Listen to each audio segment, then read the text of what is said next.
그리고 저 개인적으로는 이 업무 보고의 마지막 날이기도 합니다.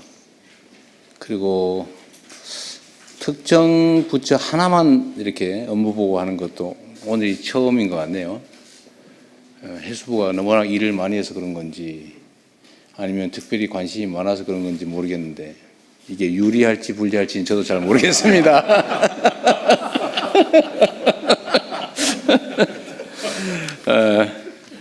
근데 제가 해수부에 이제 그 준비된 자료를 봤는데 뭐 워낙 꼼꼼히 준비도 잘하시고 특별히 뭐 이렇게 지적할 만한 것도 발견하지 못했어요. 어쨌든 해수부는 부산으로 이렇게 이전하는 것 자체에 대한 스트레스도 많았을 거고 또 이전 자체를 준비하는데 에너지 소모도 많을 것 같은데 뭐 그 와중에도 업무를 상당히 잘 챙겼던 것 같습니다.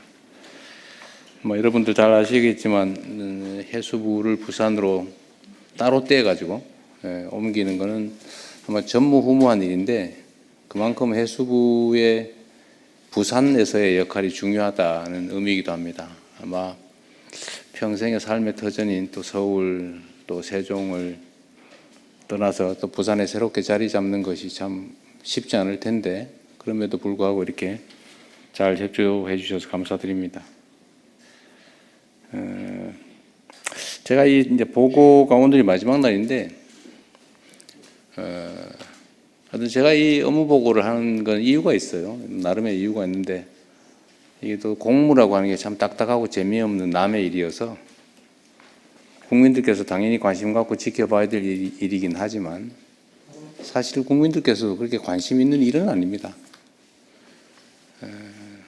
자기 일하기도 바쁜데 무슨 국가 공무라고 하는 게 뭘 그렇게 관심이 있겠어요.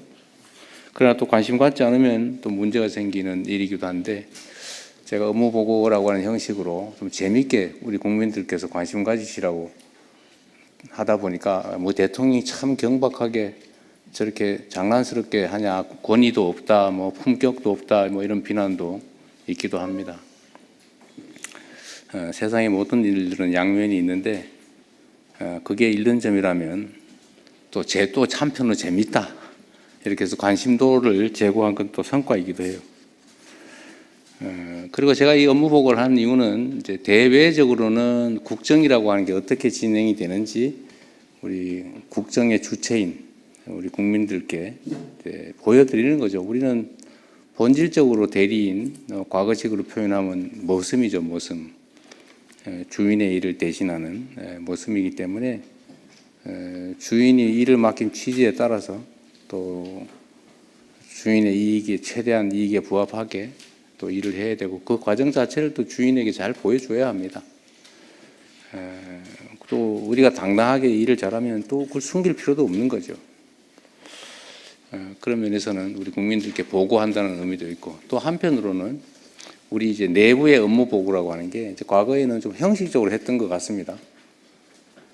그러나 저는 그런 방식으로 그러니까 적당히 일 처리를 한다든지 또는 뭐 최고 책임자 또는 조직의 최종 책임자들이 그 자리에서 얻게 되는 권위 또 명예 이익 혜택만 누리고 그 자리가 가지고 있는 본질적인 책임이나 역할을 제대로 안 하는 건 제가 그냥 눈 뜨고 못 봐주겠어요.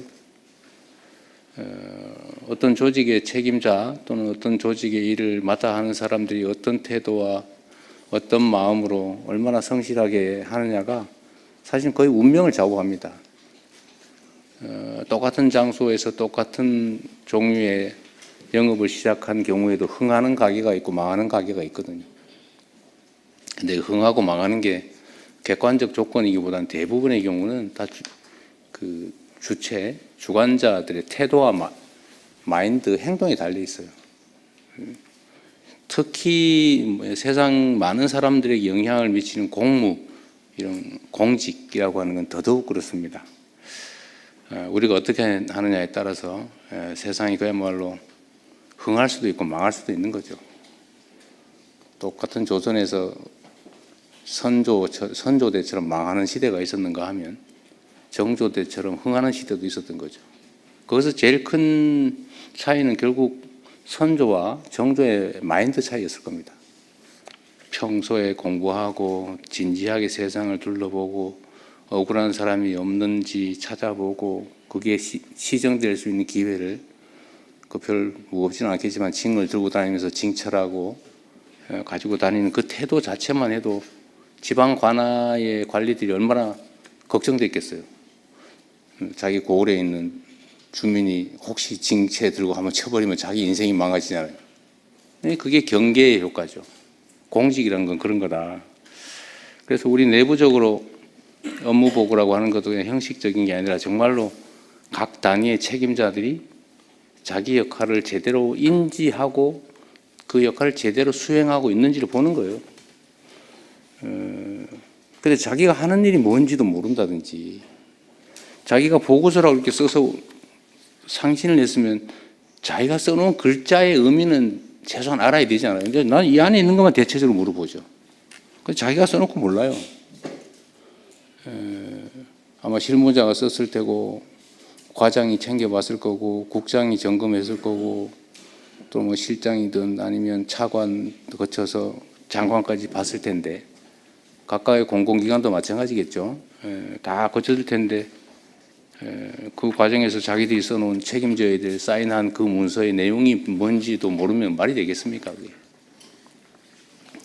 그래서 그런 걸 한 번은 이제 과거처럼 적당히 넘어가고 그냥 일선의 실무자만 손끝으로 이렇게 필요한 꼭 해야 되는 것만 까작까작 깨작 이렇게 하는 거를 넘어서서 정말로 조직 전체가 책임지고 역동적으로 이렇게 움직이고 서로 정말 필요한 게 뭔지 토론하고 의견 주고받고 잘못된 게 있으면 고치고 더 좋은 게 있으면 제안받아서 새롭게 시도하고 그 과정에서 조직이 좀 활력 있게 살아 움직이면 그 조직만이 아니라 그 조직이 지향하는 바대로 우리 국민들의 삶도 국가사회도 훨씬 더 나아지지 않겠습니까? 우리는 한번 최소한 그런 걸 해보자는 취지였던 거예요. 그래서 여러분들 제가 한 6개월쯤에 다시 하려고 그래요. 근데 아마 그때쯤에는 좀 다를 겁니다.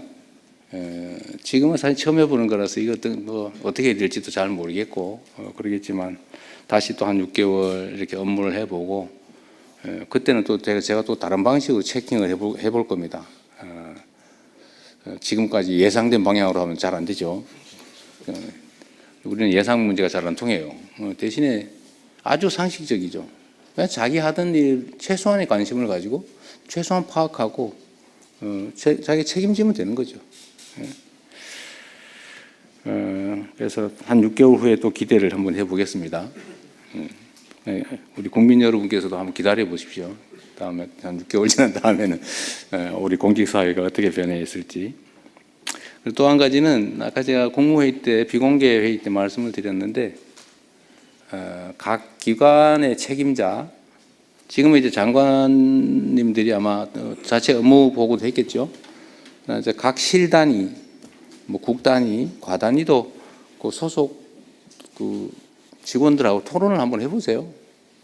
의견을 한번 들어보시는데 중요한 게 하나 있어요. 이게 관료 조직의 특성인데 세상이 변하잖아요.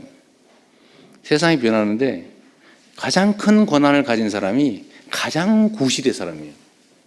이게 관료제의 특성이죠. 가장 젊은, 가장 권한 없는, 가장 신참이 가장 현실적이에요. 근데 이거를 잘 조화를 시켜야 됩니다. 이 꼰대라고 하잖아요, 꼰대.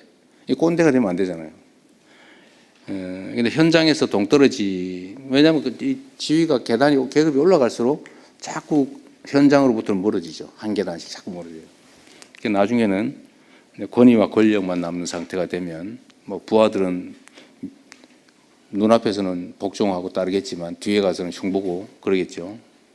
근데 이게 전에는 모르겠는데 이제는 소통 통로가 좀 다양해지면 그게 다 소문이 나게 돼 있어요. 저한테 막 다 들어와요. 메시지로 들어오고 뭐 쪽지도 들어오고. 그래서 이 조직이 아래 위가 소통이 잘 되면 그런 그 꼰대 노릇하는 사람들은 좀 견뎌내기가 좀 어려울 수도 있겠다. 그래서 각 부서 내 자기 팀 내에서 일종의 브레인스토밍을 한 번씩 해보십시오. 그냥 다 모여가지고 그냥 자유롭게 얘기해 주세요. 그러면 새로운 아이디어도 생기고, 특히 이제 계급이 높은 우리 관리자일수록 좀 현장의 얘기를 진지하게 들을 가능성이 좀 더 많아지는 거죠. 일선 직원들, 하위 직원들, 신참 직원들, 신입 직원들의 얘기를 좀 자주 들어보는 브레인스토밍의 기회를 가져보는 것도 한 방법이겠다.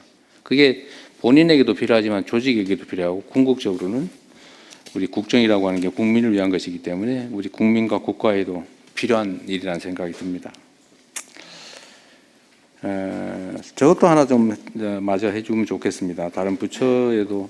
이 총리님, 제가 이 얘기는 아까 못했는데 이 얘기는 메모했다 다른 국무위원들도 전해주세요. 우리가 이제 해야 될 일들이 많잖아요. 너무 많아가지고 사실은 뭐 어떤 일을 해야 될지 모를 수도 있는데, 대체적으로 관행적으로 해오던 일은 잘 할 거예요. 그럼 제가 공직사는 그런 건 잘합니다. 그런데 지금 부족한 게 어떤 거냐면, 거기다가 이제 우리도 스스로 모르는 뭔가의 문제점, 또는 우리 구성원 중에 일탈하는 소수의 일탈행위, 소위 부정부패, 뭐 이런 것들 있잖아요. 이런 것들을 시정을 해야 되는데 우리 스스로는 잘 안 돼요. 왜냐하면 우리는 맨날 보던 걸 똑같은 시각에서 똑같은 각도에서 보고 있기 때문에 잘 안 느껴집니다. 보면서도 캐치가 안 돼요. 눈에 스치긴 했는데 인지가 안 되는 거죠. 그러니까 다른 사람의 눈으로 봐야 되는데, 그 좋은 기회가 뭐냐면 그게 국회 같은 거예요. 특히 야당, 국회, 언론, 시민단체, 무슨 비판적인 전문가, 이런 사람들이 하는 얘기들을 잘 새겨서 잘 받아들여서 잘못된 게 있으면 시정하고, 좋은 제안이면 받아들이십시오. 그래서 지금은 바빠서 못했는데 조만간 그건 해야 될 것 같습니다. 그러니까 원래 국회에서 지적된 거를 처리하는 시스템은 있는 것 같긴 하더라고요. 근데 그게 좀 제대로 됐는지를 좀 확인하려고 합니다. 이제 앞으로는 대국회용이 아니고 우리 정부 자체적으로 언론, 뭐 이런 시민단체, 야당, 국회, 또 감사기관, 뭐 이런 데 지적된 문제들에 대해서 제대로 다 시정을 했는지, 그들의 지적이 잘못될 수도 있으니까 뭐 잘못된 경우는 그건 이래서 잘못됐다 이렇게 정확하게 정리하면 되죠. 어쨌든 이걸 처리했는지도 한번 점검을 하도록 하겠습니다. 그래서 기회도 주시고, 다음 아마 뭐 6개월 후가 될지는 잘 모르겠는데, 하여튼 그때 업무 보고를 하면 주로는 이제 기존에 지적됐던 것들이 시정되지 않고 남아 있는 거, 아마 이런 것들을 주로 챙기게 되지 않을까 싶어요. 그거 한번 관심 가져 주시기 바랍니다.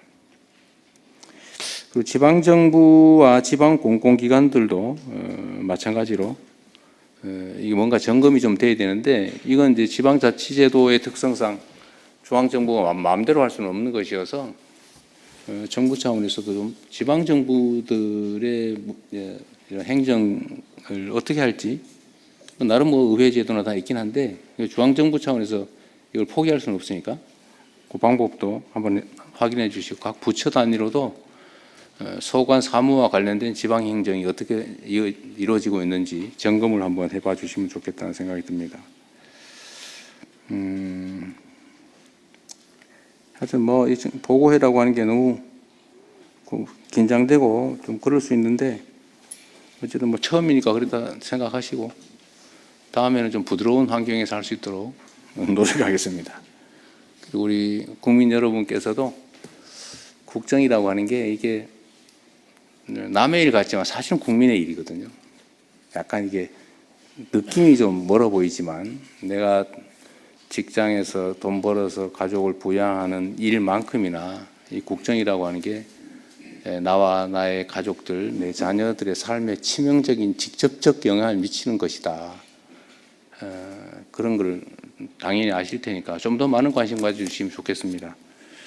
아침에 국무회의 때도 그런 게 있었는데, 민주주의가 발전하는 게 중요하다, 경제가 발전하는 게 중요하다, 이게 이제 역전됐다고 해요. 이제 과거에는 언제나 1등이 경제가 잘 돼야 된다 이렇게 얘기를 했는데, 이제 먹고 사는 문제가 더 중요하다 이렇게 얘기했는데, 올해 조사한 결과에 의하면 민주주의가 제대로 된 나라가 더 중요하다 이렇게 답하는 게 1등이었다고 합니다.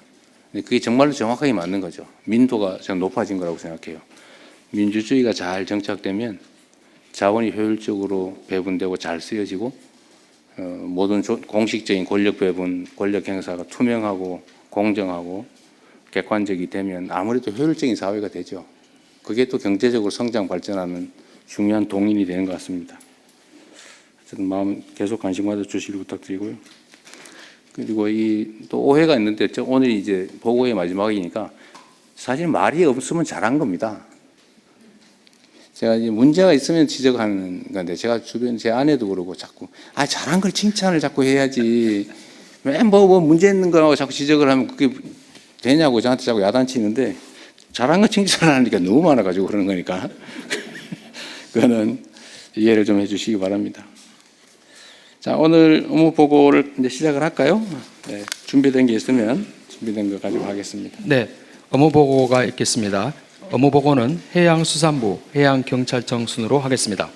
먼저 해양수산부 차관이 보고하겠습니다. 해양수산부 차관 김성보입니다.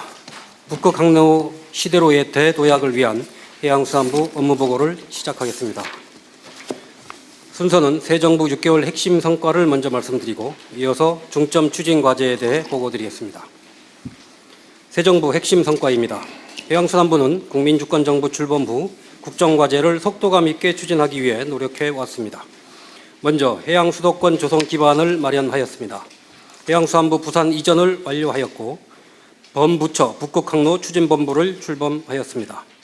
해운기업 2개사도 부산 이전 계획을 발표했습니다. 둘째, 해운항만 경쟁력을 제고하였습니다. 해운산업 위기대응 펀드를 2배로 확대하고 국내 최초로 메탄올 연료를 사용하는 컨테이너선 6척도 준공하였습니다. 셋째, 우리 해양수산 저력을 전 세계가 주목하고 있습니다. 김 수출액은 이미 10억 달러를 넘어 역대 최고 기록을 달성했으며 2028년 UN 해양총회의 대한민국 유치도 확정하였습니다. 다음으로 중점 추진 과제입니다. 해양수산부 내년에 많은 과제를 추진할 예정입니다만 오늘은 그중에서도 엄선해서 3가지 과제를 중점적으로 보고드리겠습니다. 북극항로 시대로의 대도약, 전통수산업의 혁신, 해양주권 확립과 글로벌 리더십 확보입니다. 첫 번째, 북극항로 시대로의 대도약입니다. 대통령님 말씀대로 북극항로는 미리 준비하지 않으면 기회를 놓치게 됩니다. 기후변화로 인해 7월부터 10월은 일반 선박만으로도 북극항로 운항이 가능하고 그 앞뒤로 2개월은 쇄빙선을 이용하여 운항이 가능합니다. 겨울철은 안전상 이유로 현재는 운항이 제한적이지만 운항 가능 기간은 점차 확대될 것으로 전망됩니다. 다만 러시아 수역을 통과하는 북극항로를 이용하기 위해서는 러시아에 대한 국제 제재를 고려해야 합니다. 주요국 동향입니다. 중국의 하이제 해운은 세계 최초로 컨테이너 항로를 개설하였고 뉴뉴시핑도 올해에만 22번 북극항로를 운항하였습니다. 러시아는 지난 2022년 37조 원 규모의 북극항로 개발 계획을 승인한 바 있습니다. 이에 해양수산부는 내년부터 북극항로 상업 운항을 본격적으로 준비하겠습니다. 극지 운항 경험과 정보를 축적하기 위해 내년 하반기에 3,000TEU급 컨테이너선으로 부산에서 로테르담까지 시범 운항을 추진하겠습니다. 아울러 대러 제재 시나리오별 대응 전략도 마련하겠습니다. 대러 제재가 해소가 되면 러시아를 경유하는 북극 항로를 통해 컨테이너와 LNG, 원자재 수송을 확대하겠습니다. 대러 제재가 유지될 경우에는 캐나다로 향하는 북서항로 시범 운항도 검토하겠습니다. 또한 북극항로 거점 조성을 위해 금일 오전에 국무회에서 보고드린 바와 같이 부산항 3.0 전략을 차질 없이 추진하겠습니다. 다음, 행정, 사법, 금융, 기업 인프라도 집적화하겠습니다. 해양수산 공공기관, 해사법원, 동남권투자공사, 해운기업을 적극 유치하여 시너지를 창출하겠습니다. 또한 해양수도권을 육성하기 위한 방안을 조속히 마련하고 조선, 기자재 등 관련 산업과 연계 발전시키겠습니다. 트라이포트 등 교통물류망도 확충하겠습니다. 이를 통해 5극 3특 중 1극인 동남권을 수도권에 필적할 해양수도권으로 발전시켜 나가겠습니다. 해양수산부가 동남권 발전을 책임진다는 각오로 최선을 다해서 업무를 추진하겠습니다. 또한 오늘 출범한 북극항로 추진본부 통해서 동남권 투자공사에서 투자할 투자 대상을 발굴하는 데도 전력을 다하겠습니다. 두 번째로 전통수산업을 혁신하겠습니다. 기후변화로 인해 전면적인 혁신 없이는 수산업의 지속 가능성을 담보하기 어렵습니다. 그렇기 때문에 기후변화에도 안정적으로 수산물을 공급할 수 있도록 어업 생산 구조를 대폭 개편하겠습니다. 우선 수산자원에 비해 과도한 어선 세력을 집중 감축하겠습니다. 예컨대 근해 어선의 약 40%를 5년간 시한을 정해서 감축하는 방안을 검토하겠습니다.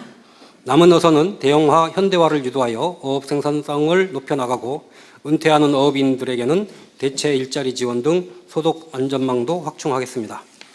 현장과 소통을 해보면 어업구조 개선 필요성에는 모두 공감합니다. 다만 구체적인 방식으로 들어가면 다양한 의견이 제기될 수 있는 쉽지 않은 과제입니다. 하지만 지금 이 구조를 바꾸지 않고 연례적인 사업을 반복을 하면 우리의 어선어업은 경쟁력을 잃을 것이고 안정적인 수산물 공급에도 차질이 우려가 됩니다. 쉽지 않은 길이겠지만 어업 구조를 혁신하겠습니다. 다음, 양식업은 스마트화, 규모화를 통해 성장 산업으로 전환시키겠습니다. 먼 바다와 동해에서도 신규 양식 적지를 발굴하고 스마트 양식 선도지구도 지정하겠습니다. 수산식품 수출 확대에도 박차를 가하겠습니다. 금년도 11월 기준 K푸드 수출액 중 수산식품은 약 24%를 점유하고 30억 달러를 달성했습니다. 그중에서 가장 대표적인 성공 사례가 김입니다.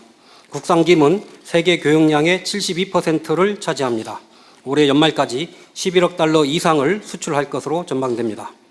이와 같은 성공은 스낵김과 같은 현지 맞춤형 상품 개발과 함께 한류 마케팅이 합쳐졌기에 가능했습니다. 정부도 김 수요 급증에 맞춰 지난해와 올해 양식장을 3,000헥타르 이상 추가 개발해서 김 생산량을 늘렸습니다. 앞으로도 김 수급 안정과 수출 확대를 위해 최선을 다하겠습니다. 김 이외에도 참치, 굴과 같은 수출 유망 품목의 경쟁력을 높여 나가겠습니다. 이를 통해 2030년까지 수산식품 수출액 40억 달러, 김 수출액 15억 달러 이상을 달성하겠습니다. 마지막으로 해양 주권을 확립하고 글로벌 해양 리더십을 확보하겠습니다. 중국의 불법 조업을 근절하기 위해 퇴거에서 납포로 대응 방식을 전환하고 벌금 한도를 3억 원에서 10억 원으로 상향하겠습니다. 제5차 독도 이용 기본계획을 수립을 하고 무인 도서 관리를 위해 2027년까지 실태조사를 완료하겠습니다. 유엔 해양총회의 성공적인 개최를 위해 내년 초에 특별법을 제정을 하고 범부처 준비기획단을 출범시키겠습니다. 대통령님의 많은 관심을 부탁을 드립니다. 특히 같은 해 개최되는 G20 정상회의와의 시너지를 고려하여 유엔 해양총회는 남미, 아프리카 등 글로벌 사우스까지 확장된 정상외교의 장으로 준비해 나가겠습니다. 해양수산부 부산시대, 새로운 바다의 미래를 열어갈 수 있도록 저를 비롯한 4,100명의 우리 해양수산부 직원들은 혼신의 노력을 다하겠다는 말씀을 드리겠습니다. 이상으로 보고를 마치겠습니다. 감사합니다. 다음은 해양경찰청 차장이 보고하겠습니다. 해양경찰청 업무보고 드리겠습니다. 업무보고 책자 215쪽입니다. 해양경찰청장 직무대행 장인식입니다. 우리 해양경찰은 국민의 생명과 안전을 최우선으로 하여 세 가지 전략을 중점 추진해 나가겠습니다. 먼저 안정적인 해양법 질서를 확립하겠습니다. 어민들의 생업을 위협하는 불법 외국어선을 강력히 단속하고 마약, 미립국 등 해양으로 유입되는 국경범죄를 사전에 차단하겠습니다. 국토 면적의 4.5배인 대한민국 해양영토 수호를 위해 위성 등을 활용한 해양 영역인식 구축과 경비함 증강 배치를 통해 우리 바다를 빈틈없이 보호하겠습니다. 둘째, 국민에게 신뢰받는 해양 안전망을 구축하겠습니다.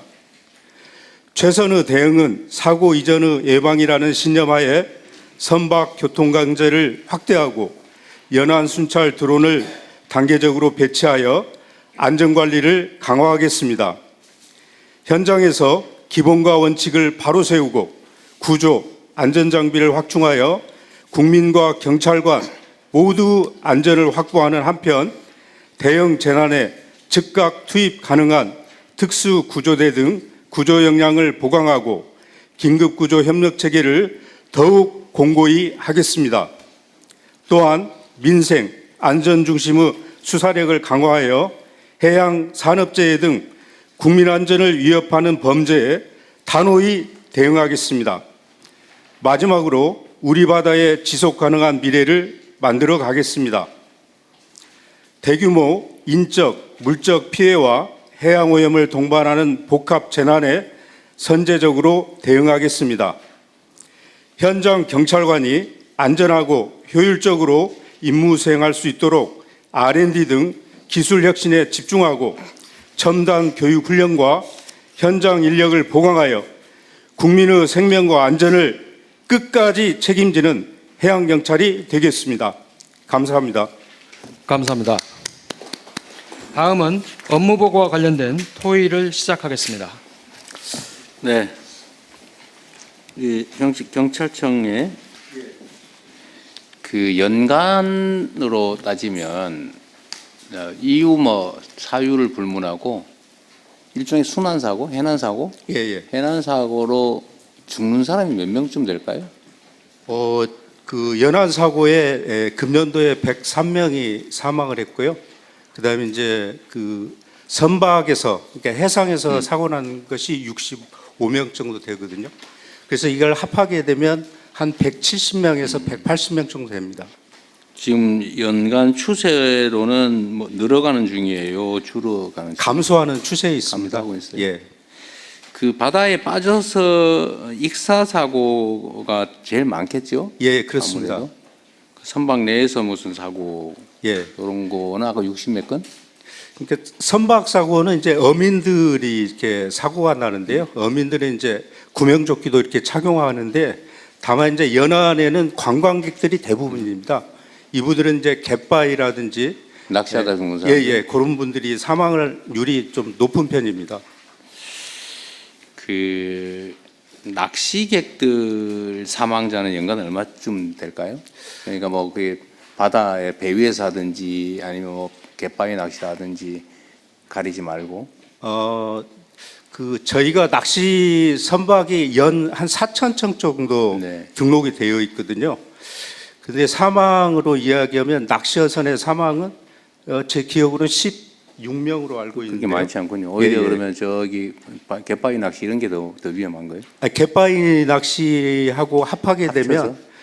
한 80명 정도 될 것 같습니다. 갯바위 낚시가 훨씬 더 많이 죽는다는 얘기예요? 선상 낚시보다? 예, 갯바위하고 이제 갯바위 낚시가 많이 사망한다고 봐야 됩니다. 갯바위 낚시도 맨날 사고 나던 데서 사고 나지요. 예, 주로 그렇습니다. 그걸 예방하려면 어떻게 해야 될까요? 저희가 현장을 더 자주 순찰해야 되고요. 다만 이제 위험 지역은 저희가 출입 금지 구역을 지정해 놓습니다. 요게 이제 44개소가 되어 있는데요. 요 44개소에 대해서는 저희가 출입을 통제를 하고 있습니다. 어쨌든 뭐 줄어든다니까 다행이죠.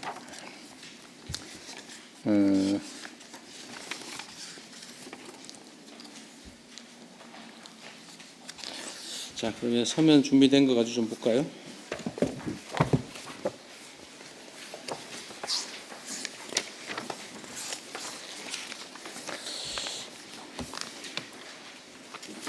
현재로서는 해수부의 가장 중요한 과제가 북극 항로 개척이죠.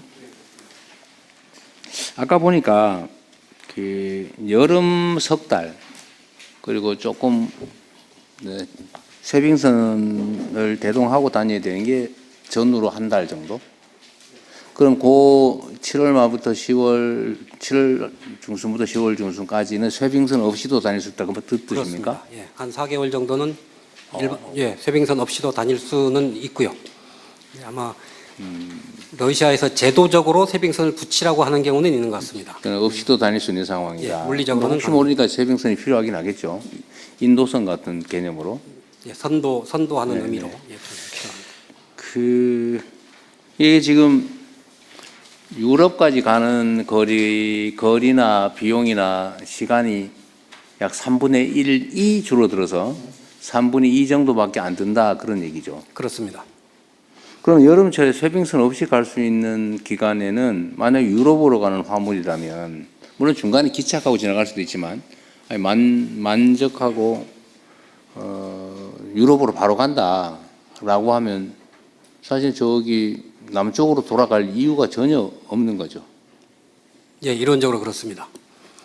지금의 제한 요소는 항로가 잘 개발이 안 돼 있고 좀 잘 모르고 예, 수심도 좀 얕은 데도 있고요. 그리고 또 확인도 좀 불확실하고 항로가 정확하게 개척이 안 돼 있다 그런 문제. 더 중요한 거는 지금 이제 국제 정세 러시아의 도움 없이 그러니까 러시아 영해를 지나지 않고 갈 수도 있잖아요. 지금 저희들 북동 항로 가는 수역의 대부분은 러시아 영해거나 이지라서 사실상 러시아의 통제 하에 있다고. 경제 수역, 이제시 배타적 경제 수역. 그럼 거기 지나가는 거 거기서 뭘 잡는 거 말고 지나가는 것도 거기 통제를 받아요? 예, 국제법적으로는 뭐 이지는 당연하고요. 영해도 그 무해 통항이라고 해서 특별한 해를 끼치지 않는 그러니까 단순 지나간대요. 통과는 허용하도록 되어 있습니다. 그런데 다만 러시아가 주장하는 것은 또 다른 조항이 있습니다. 이렇게 해서 이 해빙이 열거나 이 열악한 데는 연안국이 좀 더 강한 통제를 할 수 있다는 조항을 가지고 러시아는 이제 통제권을 주장을 하고요. 더 위해 주겠다 우리가 위험하니까. 예, 그래서 이제 쇄빙선도 자국 쇄빙선을 앞장 세워서 운항을 해라. 뭐 이런. 근데 문제는 쇄빙선 비용을 주는 건 어렵지 않은데 그게 국제 제재 위반이다. 그렇습니다. 그럼 지금 중국은 전기 항로를 개항했다고 하잖아요. 그래서 최근에 그건 어떻게 하고 있대요? 그래서 중국하고 러시아 간에 구체적으로 어떤 조건으로 이걸 합의를 했는지는 저희들이 확인을 할 바는 없습니다만 어쨌든 국제 제재를 해서 회피하고 있는 거예요. 저희들이 그 파악하고 있기는 자회사의 자회사를 통해서 하면 요 자회사는 다른 이제 뭐 예를 들면 미국 갈 일은 없는 선사인 거죠. 그러니까 제재를 당해 상관없다. 뭐 상관없다. 네, 북구항로 추진본부장 말씀드리겠습니다. 현재 중국의 국적 선사인 코스코는 현재 북극항로를 다 운행하지 않고 있고요. 다른 중소 선사가 있습니다. 윤유 시핑이라든지 하이제라든지 이 시핑들은 조그만 회사고 사실 대미나 유럽 쪽에 그 경제 제재하고 크게 관련이 없기 때문에 러시아 측하고 그런 별도의 계약을 맺어서 지금 진행을 하고 있는 걸로 알고 있고요. 특히 여름철에는 그 지금 러시아 쪽에 쇄빙선 에스코트가 없어도 되기 때문에 자유운항을 하는 경우도 상당히 많이 있는 상황입니다. 근데 지금 이게 그 항로라고 하는 게 특성이 초기에 선점을 하면 나중에 진입하기 어렵다면서요. 그러니까 중국이 지금 전기 항로를 개척하고 거기를 계속 항로를 많이 사용하고 난 다음에 나중에 좀 열리고 나면 우리는 그때 들어가려면 쉽지가 않다. 지금 그렇게 얘기하던데 어때요?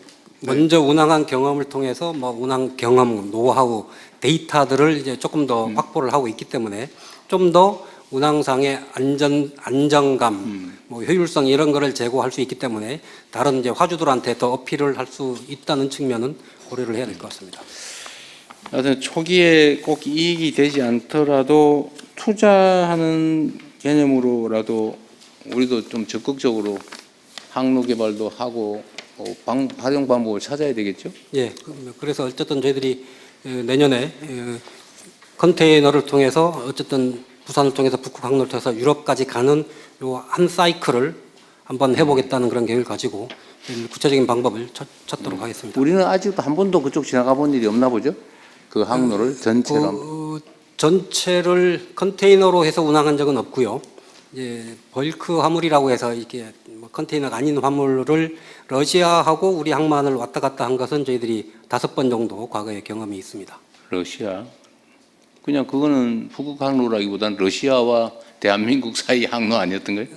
그래도 그 중에 일부는 겹치는가? 북극 항로를 일부를 운항을 했기 때문에 유럽으로 가는 진정한 의미의 북극 항로를 실제 가본 일은 아직 한 번도 없군요. 그러니까 우리는. 컨테이너로 가본 적은 없습니다. 그럼 뭘로는 가봤어요? 탐험선으로? 그 다른 과거 걸로 뭐 5차례 가봤다는 얘기로 들리는데. 북극 항로 추진 본부장입니다. 과거 5차례 저희가 그 운항을 한 적은 있는데 유럽까지? 유럽까지 가지는 않았고요. 유럽 근처에 야말 반도라고 있습니다. 야말 그 야말 프로젝트에 필요한 LNG 관련된 여러 가지 플랜트나 이런 것들을 싣고 국내에서 갔던 거기 때문에 대통령께서 말씀하신 것처럼 유럽까지 간 건 아닙니다. 거기서는 뭐 그렇게 멀지 않다 유럽까지. 예, 그렇습니다. 야말 반도까지. 어쨌든 적극적인 의지를 가지고 탐험한다 생각하고 잘 좀 연구하든 하고 좀 참여해 주시기 바랍니다. 이거는 그냥 호기심인데 8페이지 아래 부분에 이런 게 있어서 부산항 신항 7부도 1개소가 완전 자동화돼 있어요? 그렇습니다. 자동화 수준이 어느 정도예요? 감이 잘 안 와서. 야외에는 사람이 없죠. 북극항로 추진본부장이 간단히 말씀드리겠습니다. 현재 자동화는 그 항만 내에 있는 크레인이나 운송 장비 내에 사람이 탑승하지 않은 게 자동화입니다. 대신에 전체 컨트롤 센터에서 다 크레인을 보고. 보면서 운전을 하고 있는 게 현재 자동화고요. 앞으로 저희가 스마트와 피지컬 AI로 가게 되면 그런 부분의 판단이라든지 작동까지도 그 저희 시스템에 맡길 수 있는 그런 자동화로 지금 나가는 지금은 겁니다. 자동화라기보다는 무인화 정도. 네, 그렇습니다. 그 다음 단계로 자동화, 다음은 인공지능화.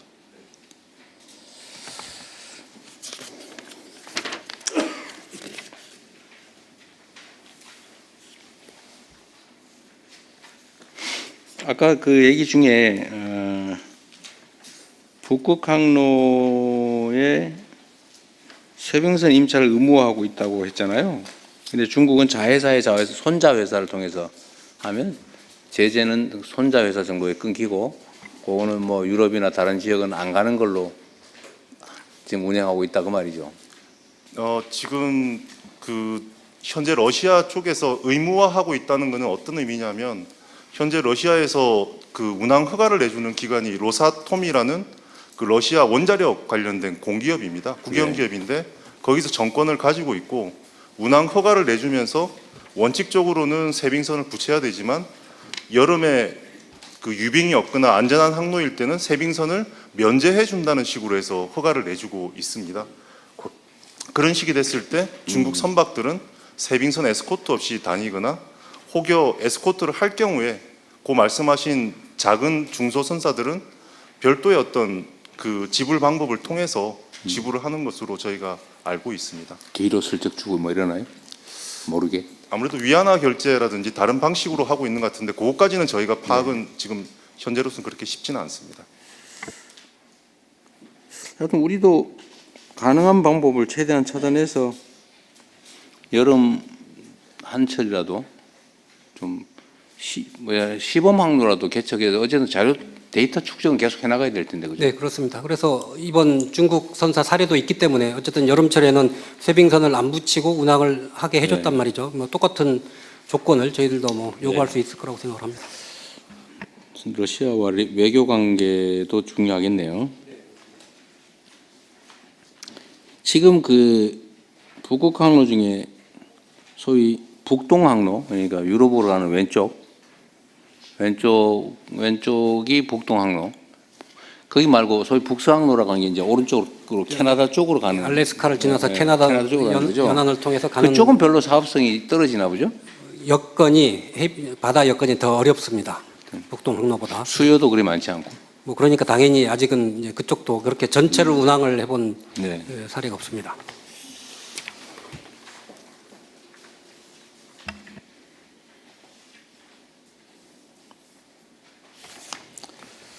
네. 15페이지 상단에 그런 내용, 아까 저기 PPT 발표도 있었는데, 식품 수출액 130억 불 중에서 수산식품이 30억 불이다. 그 중에 김이 10억 4천만 불이다. 이 말이죠. 그렇습니다.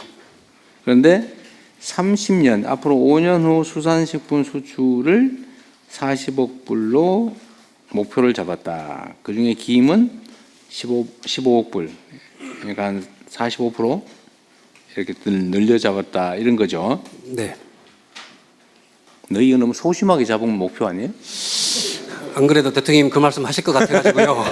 저희들 테스트 해본 거예요? 아닙니다. 직원들하고 토론을 많이 했습니다. 근데 직원들이 제가 한 17억 불, 8억 불은 그래도 말씀드려야지 안 되겠냐는데 제발 차관님 그러시면 안 됩니다라고.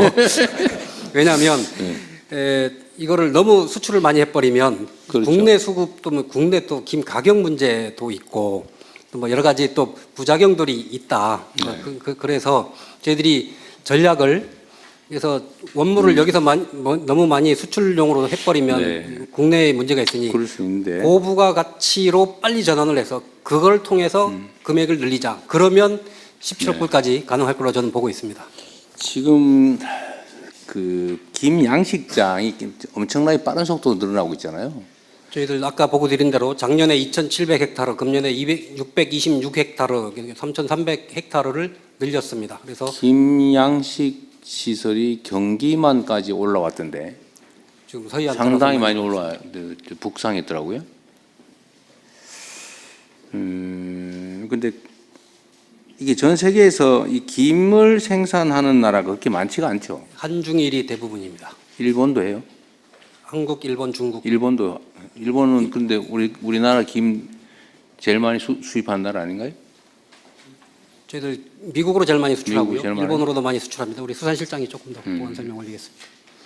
예, 수산정책실장입니다. 지금 미국이 작년에 약 2억 1천만 불 정도 미국으로 수출을 했고요. 그리고 일본이 약 2억 불 정도 그렇게 수출했습니다. 근데 이게 왜 경쟁력이 있을까요? 이것도 실제로는 거의 노동력에 주로 의존하는 1차 산업인데 왜 이게 중국이나 일본보다 우리가 경쟁력이 있습니까? 네, 수산정책실장입니다. 우리나라 김이 갑자기 이제 해외 수출이 많이 된 이유 중에 하나가 우리 K-팝 문화인 물론 것 그러긴 같습니다. 하죠. 특히 캐대원 같은 경우에 김밥이라든가 이런 데 영향을 많이 미쳤다고 보고요. 그래서 작년에 이제 폭발적으로 김 수출이 많이 늘어났습니다. 그리고 또 최근에 미국이라든가 이런 데서 간식용으로 이렇게 스낵용으로 이렇게 개발을 하다 보니까 수출이 많이 늘어난 것 같습니다. 그러니까 그건 초기에는 그럴 수 있는데 근데 결국은 이제 예를 들면 중국이든 일본이든 낮은 인건비에 뭐 낮은 지대 이런 것 때문에 결국 생산 원가는 우리보다는 훨씬 낮을 가능성이 많고 뭐 일본은 잘 모르겠는데 그러면 결국 남아 있는 거는 지명도 이게 한국산이냐 중국산이냐 그거 말고는 생산 원가에서는 크게 우리가 많이 경쟁에서 밀릴 가능성이 많지 않나요? 품질이 좀 다른가요? 예, 품종에 약간 차이가 있는 것 같습니다. 그래서 중국 같은 경우는 중국산 단김이라고 그래가지고요. 우리나라 김 종자보다 약간 좀 수준이 떨어지는 부분들이 있고, 그래서 우리나라 김 자체가 일본하고 경쟁을 해도 조금 품종 때문에 예, 품종도 그렇고 또 수질이라든가 생산 여건 자체가 원산지에 대한 선호도 이런 것도 일단은 우리가 유리하긴 하죠. 네, 예, 그렇습니다. 장기적으로는 어떨지 모르겠네요. 어쨌든 뭐 잘 준비해 주시기 바랍니다. 그 다음에 17페이지를 보다가 제가 생각난 건데 이 해상풍력 발전 사업을 하려 그러면 어민들하고 충돌이 많죠. 네, 아무래도 어장을 그쪽에서 그것 때문에 고기를 시간도 많이 걸리고 그러죠. 협의하는 데 시간이 많이 걸립니다. 그리고 어민들이 제가 얘기를 들어보니까 해당 지역에 있는 어민이 아니고 다른 지역에서 와가지고 그 지역에서 뭘 잡는 사람도 나도 이해관계자다 뭐 이렇게 주장을 한다고 그러대요. 실제 그쪽에서 조업한 실적이 있으면 뭐 이해관계인이긴 합니다. 뭐 한두 번이라도 왔다 간 기억이 기록이 조업 있습니다. 실적으로 이제 확인이 되면은 그분들 입장에서는 어장을 잃는 결과가 되기 때문에 그 부분들도 고려를 하기는 해야 됩니다. 근데 그게 제일 큰 문제라던데 그건 해결 방법이 마땅치 않네요. 이제 현장에서는 그래서 여기저기 아주 기록 남겨놓고 그러면 개발하는데 특히 해상풍력은 여기저기 다 해야 되는데 나도 거기서 고기 잡았었다 한때 조기도 잡았었다 오징어도 잡았었다 이러면 다 보상해줘야 됩니다. 근데 주장은 하는데 저희들 이제 다 조업 실적, 위판 실적으로 그거를 위판 실적. 입증을 또 해야 되기 때문에 그 입증을 하면 됩니다. 그 실제로 어떠세요? 이게 해상 풍력은 소위 고정식 바다에다 이렇게 고정하는 방식. 고정식은 일정한 수심 이내만 가능하잖아요, 그죠? 예, 아무래도 이제 깊어지면 연안이고 공사비가 많이 듭니다. 예. 그 연안에 고기잡이나 아니면 어로 행위로 그 먹고 살던 또는 뭐 어쨌든 수입을 얻던 사람들과 합의 아니면 협의를 해야 되는데 이게 협의가 잘 안 돼서 지금 해상 풍력 발전 사업이 진척이 좀 느리다고 하죠. 주로 어민들하고 이해관계 조정 때문에 늦어진다고 하는데 맞아요? 그 부분도 있고요. 또 아시다시피 절차들이 여러 가지 절차들이 많이 절차가 있습니다. 있죠. 예, 그런 거고.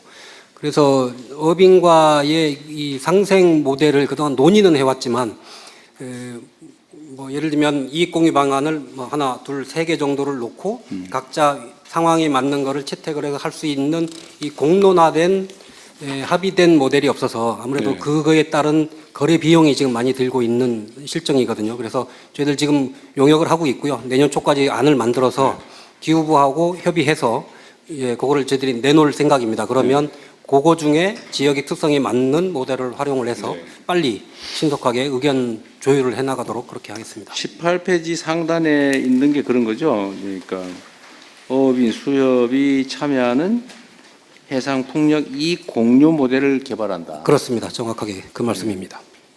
근데 여기서 실제로 제일 중요한 건 해당 지역에 뿌리를 둔 연안어업 종사자겠죠. 제일 이해관계가 큰 어민은 해당 지역에 근거를 둔 고근처에서 선착장에서 배 세웠다가 고기 잡으러 왔다 갔다 하는 그 사람들이겠죠. 아무래도 지리적으로 가까운 분들이 제일 이해관계가 많을 거고요. 거기는 어떤 그런 경우 그 인근에 생계 터전을 가지고 있던 사람이면 어떤 이 사업의 사업권을 일부 같이 공유하는 게 저 신한 모델처럼 그렇습니다. 그게 아마 협의가 좀 용이하지 않을까 싶긴 하네요. 예, 그런 방법을 하고 그 과정에서 저희들은 지역별로 수협이 있으니까요. 수협도 일정 부분 역할을 하도록 하면 네. 그런 시스템 구축이 근데 여기서 하나 가능하도록. 좀 고려해 주셔야 될 게 그 일정의 이익을 나누더라도 그게 마치 그 지분권처럼 되면 안 된다 내 생각에는. 그러니까 해당 지역이 언젠가 해상 풍력을 개발할 때 거기 지분권을 가지고 있다는 이유로 좀 권리를 인정할 거 아니에요. 배당받을 권리든 뭘 해주는데 이 사람이 그러다 나중에 서울로 이사가 버렸다. 근데 누군가 그 동네 새로 이사를 왔다. 누구한테 그러면 그때부터 그 권리를 인정할 거냐. 이거를 좀 고민을 해주세요. 왜냐하면 이게 우리가 제일 고민해야 될 게 해당 지역 주민들이 같이 먹고 살 수 있게 해줘야 된단 말이에요. 그렇습니다. 그래야 이게 지역 균형 발전이든 뭐 그 귀촌 귀농을 좀 권장하게 되잖아요. 네. 그러니까 그거는 그 해당 지역에 계속 거주하는 조건으로 일정한 지분 권리를 인정한다든지 아니면 떠나면 그 중에 일부를 잃게 하고 새로 들어오는 사람한테 그거를 기회를 주든지 뭐 이렇게 해야 기금으로 만들어놔서 좀 그런 것도 고민을 좀 해주시면 좋겠어요. 그래야 네. 그 지역이 살잖아요. 네. 근데 그 횡하니 그 사업만 하고 나머지 사람은 다 떠나버리고 이렇게 되면 안 된다. 첫째로. 그 두 번째는 이거 다 알고 계실 것 같긴 한데 이게 지금 어업인들이 이제 반대하는 이유가 고기를 못 잡는다. 그 저기 해상 풍력 시설을 만들면 그런 거라면서요. 그런데 반대로 낚시하기가 좋아진다면서요. 그런 얘기가 있던데. 아무래도 구조물이 들어가면 고기는 좀 모이게는 돼 있습니다. 그래서 지금 유럽이나 이런 데 풍력 발전 단지에는 낚시업이 상당히 흥하고 있다고. 그런 얘기도 있더라고요. 어업을 겸해서 하는 모델을 그 방향을 이제 네. 개발하고 적용하는 데는 있고요. 저희는 아직 연구 단계에 있습니다. 근데 가능하면 그렇게 하면 낚시 인구가 점점 늘잖아요. 예, 계속 늘고 근데 있습니다. 어족 자원은 점점 고갈되고. 근데 해상 풍력 단지에 고기만 잘 잡히면 저도 낚시 좋아하는 사람인데 어디든 가잖아요. 하루 종일 걸려서도 가지 않습니까? 그것도 검토 사업으로 한 좀 편입을 해주면 좋겠다는 생각이 듭니다. 뭐 낚시를 포함해서 어쨌든 어업과의 양식과 상생할 수 있는 방법이 있는지 네, 또 적극적으로 하나의 검토해 나갔습니다. 사업이 될 수도 있어서요. 그 다음에 해양 사고 관련해서 저번에 매우 불행한 일인데 그 갯벌에 빠진 사람 구조하러 해경 대원이 들어갔다가 예, 영파 그 출소. 친구가 예. 사망했잖아요. 예, 그렇습니다. 근데 그 친구가 구명조끼 자기 거 하나밖에 없고 혼자 출동하는 바람에 예, 예. 그 대신 벗어주고 사망했다. 예, 그렇습니다. 예. 어쨌든 이게 아까 그래서 제가 이런 걸 물어본 건데 예. 이게 해난 사고가 발생하면 당연히 저기 선상에서는 구명조끼 입고 예. 또 당연히 준비해 가야 되고 예. 그런데 그거 안 하고 다닌다는 거잖아요. 그 당시에 이제 저희 직원은 그 구명조끼를 자기가 입고 갔다가 그 벗어준 거죠. 예, 그 벗어준 사람이 거거든요. 예. 그러니까 내가 말하는 거는 그 바다에 들어가는 사람들도 당연히 구명조끼를 구비하고 가야 되는 거 아니냐. 예, 예. 예를 들면 낚시배 타고 가면 낚시배 위에서는 당연히 구명조끼 해야 되는 거 아니냐. 예. 맞습니다. 대통령님 지적대로요. 잘 안 하잖아요, 근데. 예. 그러니까 그 바다 낚시는 구명조끼를 다 입습니다, 지금.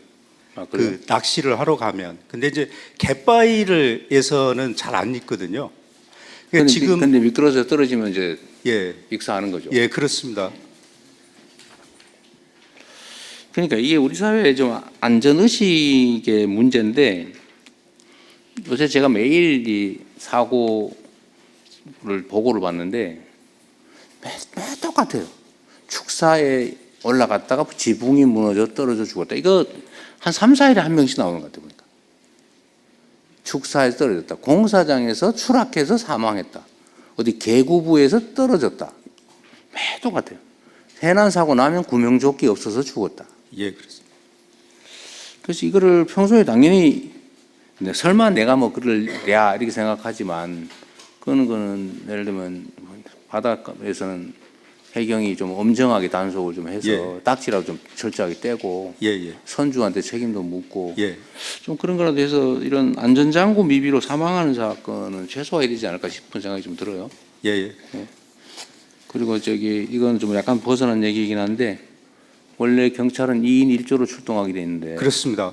그때 그 경찰 해경은 혼자 예. 갔다는 거 아니에요? 예, 예, 그렇습니다. 거기에 대해서 문책은 다 했나요? 예, 지금 뭐 재판이 진행되고 아, 있고요. 예.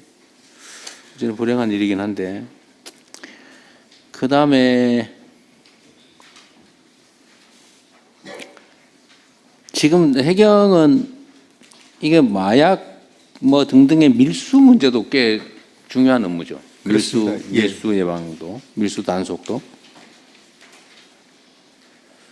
근데 지금은 어떻습니까? 소위 밀항, 밀수 이런 게 좀 쉬워요? 기본적으로 밀항과 밀수는 예전에 비해서 많이 어려워진 건 사실입니다. 예, 이제 다만 최근에도 이제 관세청하고 저희하고 이제 마약을 이렇게 해야 되는데 예, 세관은 대한민국 안으로 들어오는 걸 막지만 해양 경찰은 이제 먼 바다에서부터 이렇게 막아야 됩니다. 이제 그런 부분이 이제 저희들이 좀 더 촘촘하게 해야 될 필요가 있습니다. 이게 감시 방법이 어떤 거예요? 예를 들면 선박들의 뭐 입출항이나 예. 뭐 운항이나 이런 것들 뭘로 감시해요? 일단 육군에서 TOD를 가지고 감시를 합니다. 그래서 육군에서 TOD로 감시하다가 이상 물질이 있으면 저희 해경에 신고가 옵니다. 그러면서 해경에서 현장에 가서 확인을 합니다. 그리고 그 TOD는 엔진의 열을 추적하는 시스템이죠. 열상 카메라라고 보시면 될 것 같습니다. 이렇게 하고 다니면 못 잡는 거예요? 사람이라도 잡을 수 있나요? 사람 체온도 체크되나요? 예, 사람 체온 체크됩니다. 그 공중에서 인공위성이나 뭐 이런 감시는 해요? 저희가 이제 인공위성을 이용하는 그런 사업을 지금 하려고 합니다. 아직은 안 돼 네, 있고요. 아직은 위성으로는 통신만 하고 있고요. 위성으로 사진을 찍어서 분석하는 위성은 우리나라의 각 부처 기관들에 꽤 있는데 군에도 있고 국정원도 있고 뭐 기상청도 있고 뭐 등등 있잖아요. 예. 있는데 경찰 내가 보기 해경은 그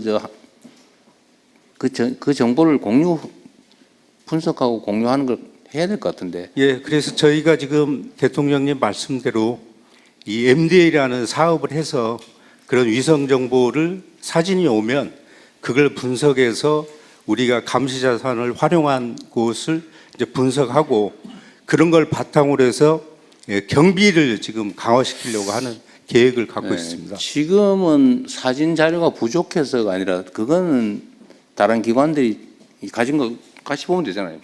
해상 촬영한 거를. 예. 근데 해경은 그건 준비는 지금까지 안 했다. 언제부터 할 거예요? 저희가 지금 당장 지금 위성 센터를 구축을 했습니다. 그래서 MDA를 하게 되면 이제 초소형 위성을 44기를 쏘게 됩니다. 다부처 사업으로. 해경 전용이 아니고. 예, 다부처 사업으로 쏘게 되면 거기에 영상 자료를 30분에 하나씩 우리가 받을 수가 있습니다. 예, 그 장비 언제부터 한다고요? 내년부터 지금 하고 내년이면 있습니다. 26년부터. 예, 26년부터. 새로운 위성을 발사해서 그 위성 자료를 분석할 거다. 예. 그 위성 발사하고 그러는데 꽤 시간 걸릴 것 같은데. 좀 시간은 좀 꽤 걸립니다. 기존에 다른 기관들이 쓰는 위성 사진을 받아 쓰는 거는 얘기 좀 해도 될 것 같은데요. 지금 저희가 현재도 위성 사진을 사가지고 분석을 하고는 있습니다. 상업 위성들한테. 예. 그리고 꼭 사는 것만 해요. 우리 저 군 위성도 정보 위성도 많은데. 근데 이제 군사 정보는 아직까지는 저희가 받을 수는 없는데요. 그 부분은 이상한데. 그거는 총리실에서 좀 챙겨 다른 부처들한테 확인을 한번 해봅시다. 전담 인력은 몇 명 있어요? 지금 위성센터 인력은 한 44명 정도? 예, 40명 정도 있습니다. 그래요? 예. 언제부터 구축했어요? 조금 전에 차장이 보고드린 다부처 사업으로 위성은 아니 그 부처 위성 무슨 센터인지는 언제부터 만들었냐고요? 그 27년쯤이면 준공을 해서 그 가동을 할 내가 지금 묻는 거는 아까 지금 이미 활동하고 있다고 해서 하는 얘기인데 네네. 이미 활동하고 있다는 그 위성 센터라고 하는 거 언제 만들었냐고요? 조직은 2년 전에 만들어져서 지금 일부 상업용 그 위성을 자료를 2년 분석해서 전에서? 저희가 기술을 조금 올리고 있습니다. 지금 본격적으로 하는 게 아니고 연습하고 있다. 일부는 분석을 해서 활용을 하는데 이게 위성이라는 주로는 게 연습 중이다. 위성이라는 게 조금 시간이 걸리고 저희들도 처음 해서 아직 시행착오를 많이 알겠습니다. 겪고 있습니다. 그다음에 음주 운항 단속 잘해요? 예, 잘 하고 있습니다. 이제 그 교통 차량도 지그재그 운전을 하지 않습니까? 저희 이제 VTS에서 그거를 모니터링을 합니다. 배를 보면 배가 왔다 갔다 해요. 배도 이제 왔다가 지그재그 운전을 하게 되면 하여튼 그것도 그 음주 운항으로 인한 사고도 꽤 생기는 것 같아요. 예. 그다음에 그 중국 불법 버선 단속하는 거 있잖아요. 예. 전재수 장관한테 내가 국무회에서 몇 번 얘기했는데 예.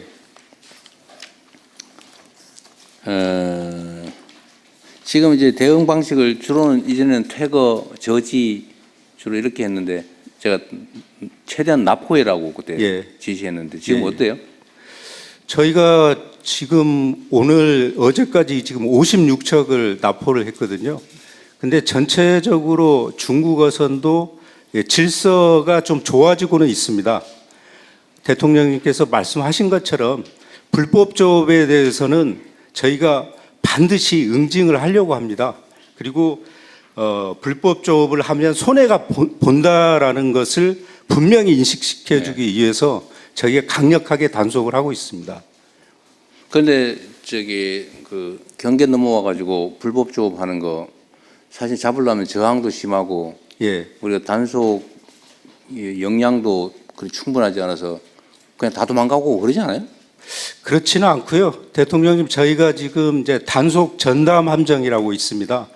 이제 그 불법 어선들은 이제 쇠창살이나 이런 게 나와 있거든요.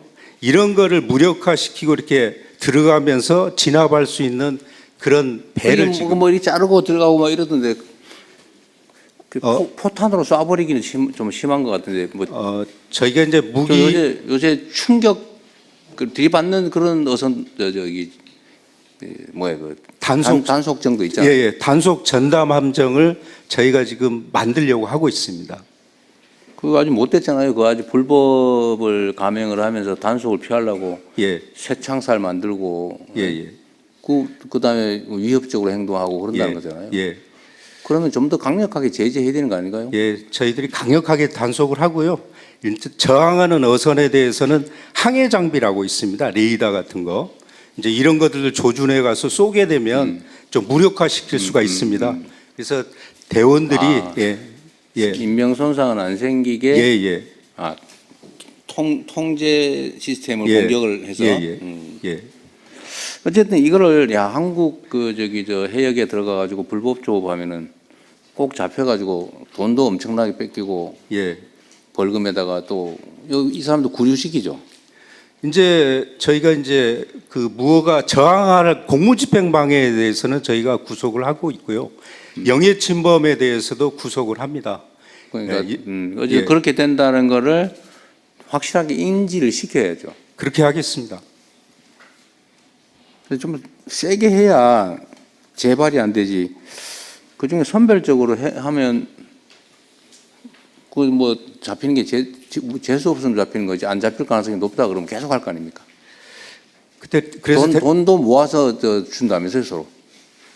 예, 네가 걸리면 우리 쫙 모아가지고 벌금 대신 같이 내주고 이런다면서요. 이제 자기들끼리 이제 그런 정보를 이제 들었기는 했습니다. 저희들도. 근데 그렇게 그러니까 또 열척이 넘어와서 결국 한 척 잡히면 9척은 도망가면서 한 척 잡히면 그 돈 10척이 같이 돈 내서 물어주고 다음에 또 우르 몰려와서 또 하고 그렇게 되면 사실 체계적으로 대응하는 게 매우 어렵잖아요.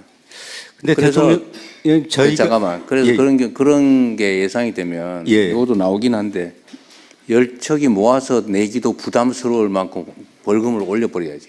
예. 그 담보금 상향하는 부분은 해수부하고 관계기관은 협조를 해서요. 예. 상향할 수 있도록 하겠습니다. 저희들이 법 개정 바로 추진하겠습니다. 네. 뭐 우리가 그렇게 할 수 있을지 모르겠는데 전에 인도네시아 해역에서 그 어디 외국 어선이 와가지고 하도 그러길래 그 웬 여자 해수부 장관인가 해군 장관인가가 몇 척을 격침을 시켜버렸더니 그 다음부터 아예 안 오더라고. 그렇게는 못하겠지만 어쨌든 엄정하게 대응하는 걸 명확하게 보여줘야지. 이거 언제 하루 종일 이 많은 인력이 매달려가 맨날 단속하고 있습니까? 엄정하게 집행하도록 하겠습니다. 힘들겠지만 초기에 좀 강력하게 대응을 해야 나중에 고생이 좀 줄어들 거예요.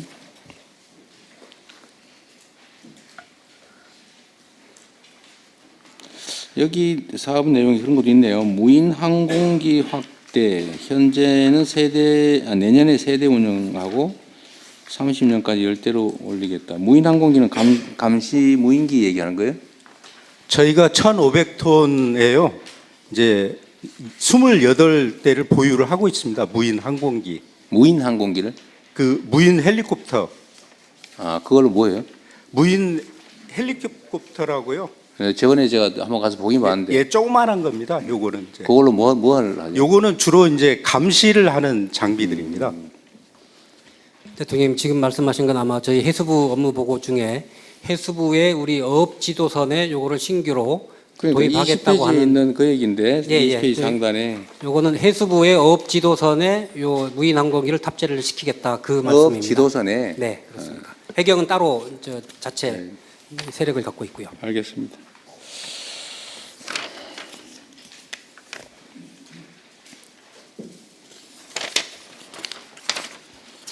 해수부는 그 와중에도 업무 준비를 워낙 잘하고 업무 수행도 잘해서 뭐 더 이상 얘기할 게 없습니다. 해양환경공단 누가 나왔어요? 예, 해양환경공단 이사장 강용석입니다. 오른쪽에 위치해 있습니다. 잠깐만, 내가 멀리 보려면 내가. 네, 우리 강영석 공단 이사장님이신가요? 예, 그렇습니다. 여기는 해양환경관리를 담당하는데 해양 쓰레기에 대한 조사, 수거 이런 예, 일을 예. 해요. 여기 보니까 자율운항 수상 로봇을 활용해서 사각지대 해양 쓰레기 150톤을 수거했다예요? 추진해 보겠다예요? 했습니다. 저희가 4군데 항만에 예, 자율운항 로봇 수거하는 거를 만들어 가지고 네. 시범 작업을 금년에 했습니다. 그러면 이거는 일종의 수상 로봇은 무인 배예요? 예, 예, 그렇습니다. 그 크기가 크진 않고요. 대통령 한 요만한 크기의 이제 그 배가 잘 못 들어가는 부유 쓰레기에 예, 예, 그렇습니다. 그런 것을 수거하려고 해저 쓰레기는 아니고 예, 부유 예, 쓰레기를 그렇습니다. 예, 예.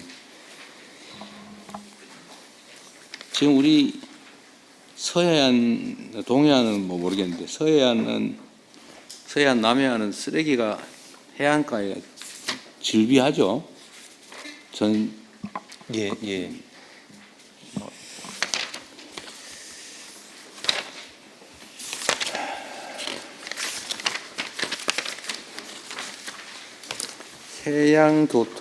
해양교통안전공단은 누가 나오셨어요? 예, 한국해양교통안전공단 이사장 김준석입니다. 해양교통안전공단은 주된 업무가 저희는 기본적으로 선박이라는 운송수단을 중심으로 해서 그 사고 예방 활동을 벌이는 기관입니다. 뭔 활동? 사고 예방 활동을 벌이는 예방 활동. 기관인데요. 실제로는 뭐 선박 검사라든가 여객선 운항 관리를 하고 있고 네. 또, 예, 본사 차원에서는 여러 가지 시스템 구축을 통해서 여러 가지 자율적인 안전관리 체제를 네. 지원하고 있습니다. 여기 근데 국가 보조 항로 운영 현황 개선 상황 방향 이런 게 있는데 네네. 여기는 국가 보조 항로 운영도 해요? 아닙니다. 저기 그 대통령님 국정 과제로 이제 국가 보조 항로가 현재는 선박 소유는 국가가 운영은 민간 기업이 위탁을 하고 있는데요. 네. 여러 가지 좀 문제점이 좀 있어서 이거를 네, 여기서 네. 저희가 이제 연구한다 그래요? 현재 저희가 정책 결정 기관은 아니고요. 현재 해수부하고 그 기재부가 이 부분 구체적인 정책 연구를 한다 그 말인가요? 저희가 시행할 것에 대비해서 사전에 아. 운항 기반도 마련을 하고 있고 여러 가지 경제성 분석 이거를 자료를 제공하고 있습니다. 위탁받을 경우를 대비해서 예, 그렇습니다. 근데 이게 사전에 준비가 많이 필요합니다. 왜냐하면 어느 순간에 갑자기 서비스가 끊기면 안 되고요. 네. 선원들 고용, 인수, 인계 문제도 있기 때문에 정책 결정이 좀 빨리 되면은 저희가 사전에 서비스가 그래서 지금 준비가- 저기 각 도서에 전기 항로들이 장사가 안 되니까 민간 회사들이 그만둬 버리면 네네. 그걸 공공에서 운영할 경우를 대비해서 준비하고 있다고 말이에요? 그렇습니다. 100개 항로 네. 중에 29개 항로가 국가보조 항로입니다. 알았습니다. 그다음에 국립해양박물관 예, 이쪽입니다. 국립해양박물관장 김종혜입니다. 여기는 영도에 이런 박물관이 있는데 박물관을 운영하는 곳인가 봐요. 예, 그렇습니다. 여기 연간 이용자는 얼마나 돼요? 연간 저희들 개관 초기에는 100만 명 이상 왔습니다만 지금은 조금 줄어서 연평균 한 88만 명 정도가 오시고 있습니다. 수입은 얼마예요? 저희들 무료 무료예요? 국립시설입니다. 그러면은 운영 예산은 어디서 와요? 운영 예산은 100% 정부 출연금에 의해서 정부 출연금으로? 지원받고 있습니다. 89억. 예, 그렇습니다. 국립해양박물관. 근데 뭐 이런 게 꽤 여러 개가 있던데 보니까. 자, 국립울진해양과학관. 예, 국립 아. 여기 있습니다. 비슷한데 예, 여기는 뭐 하는데요?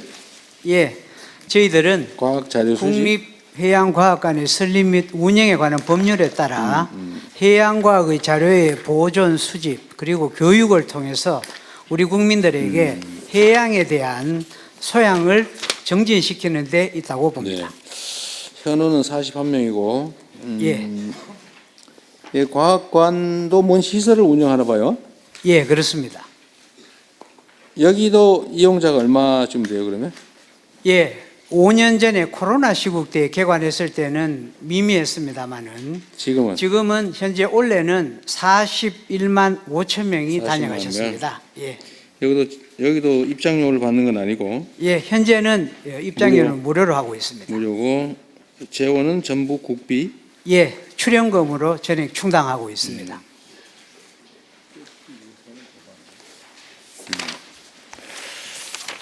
그다음에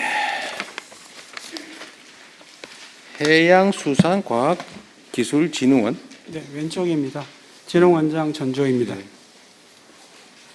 여기는 R&D 과학기술 과제를 정책 수립. 네, 제 R&D 과제를 관리하는 전문기관입니다. 일종의 정부 위탁이에요? 네, 위탁해서 수산 관련 과학기술 연구하는 곳이다. 연구기관에 돈을 나눠주고 연구 결과를 평가하는 전문 관리기관입니다. 직접 연구를 하진 않습니다. 평가를 하는 곳. 평가를 네, 한다. 예. 자, 한국해양과학기술원, 해양과학기술과 해양산업발전연구. 여기도 마찬가지로 전액 정부 예산으로 하는 거군요. 네, 한국해양과학기술원 원장 이희승입니다. 오른쪽에 있습니다. 네. 네, 정부 출연 연구기관입니다. 네. 네. 여기에 극지연구소가 소속돼 있어요? 예, 부설연구소로 극지연구소, 선박해양 플랜트 연구소가 있습니다. 극지연구소는 실제 소재지는 어디예요? 예, 인천 저희 극지연구소 소장께서 나와 계십니다. 인천에? 예. 예, 극지연구소장 신용철입니다. 인천 극지에 연수구에 가서 연구하는 사람은 없어요?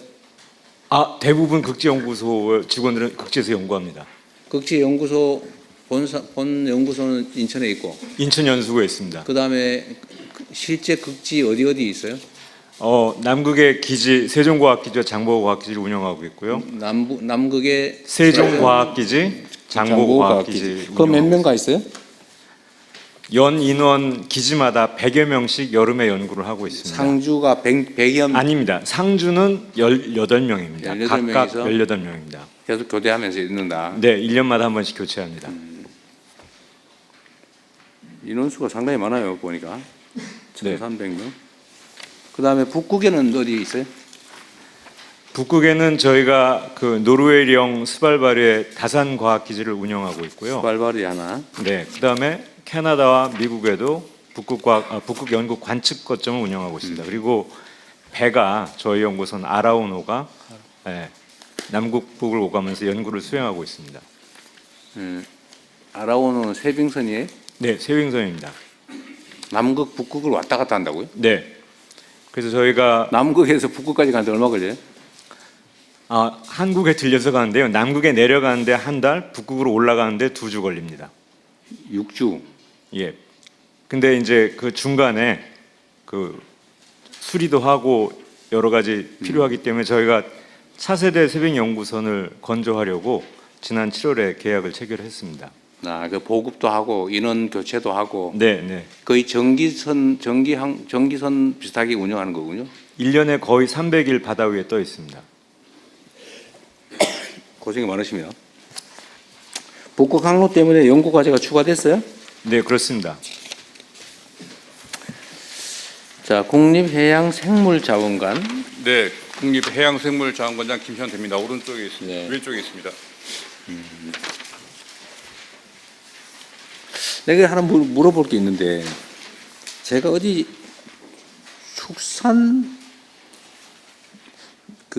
축산부든가 농림축산부든가 거기에 그 낙동강 어족자원연구원인가가 있고 목포에 뭔 어족자원연구원 이름이 똑같아가지고 이거 왜 두 개가 똑같으냐 그랬더니 목포에 있는 거는 주로 바다 생물을 연구합니다 이렇게 얘기를 해요.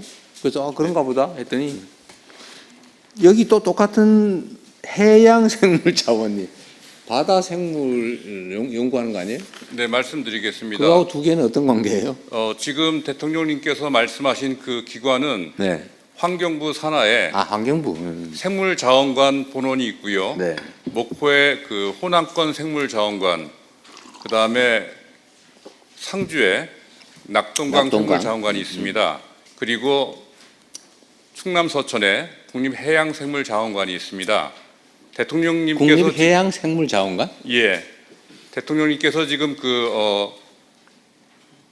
애매하다고 말씀하시는 지금 이게 부분이 해양생물자원관 아니?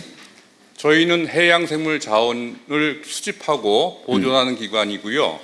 대통령님께서 그 며칠 전에 보고받으신 기관은 낙동강 생물자원관은 담수, 그다음에 목포에 있는 호남권 생물자원관은 섬 지역에 있는 생물자원을 수집 보존하는 기관으로 저희는 알고 있고요. 여기는 저희는 이제 주로 해양 자원입니다. 그러니까 어류는 또 국립수산과학원에서 관리하고 있고 저희는 해양 동물 중에 또 척추동물, 어류 아닌가?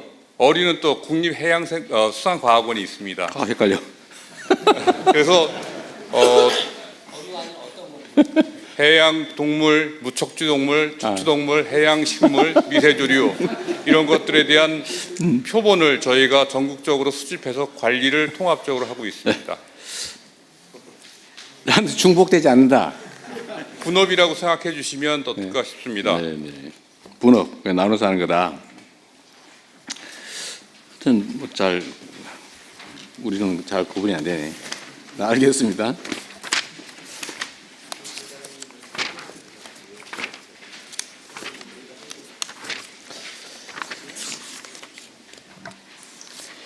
해양조사협회. 네, 저쪽에 있습니다. 네, 명칭이 좀 독특해서 그런데 한국해양조사협회 협회라는 걸 보니까 회원이 있다는 얘기 같아요. 네, 그렇습니다. 지금 회원사가 있는 것 같이 명칭이 되어 있는데요. 그 법정 특수법인입니다.